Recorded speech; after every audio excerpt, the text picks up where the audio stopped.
Burada olan hamımız kardeşler, bu saniyeden itibaren her geçirdiğimiz saniye bizi ahirete yakınlaştırır. Hamımız o tarafa gedirik. Her saniyemiz bizi Allah'a götürür, qəbrə götürür, o dünyaya götürür. Geri sayım başlamıştır. Bizi ölüme aparan, o dünyaya aparan ok atılmıştır. Bize değmesi an meselesidir. Her an olabilir.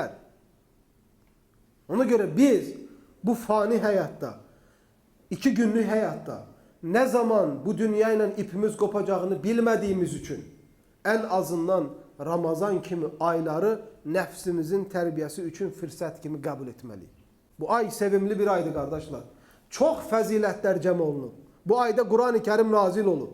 Bu ayda, bu ayın içinde bir gün var ki 1000 aydan daha hayırlıdır.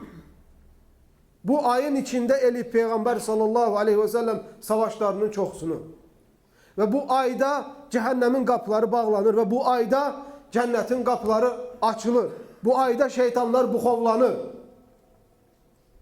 Bu ayda her gece Allah Teala çoxlu sayıda insanları cehennemden azad edir. Bu ayda Allah Azze ve Celle kullarını bağışlayır. Onların günahlarının bağışlanması için çok yolları asanlaştırır.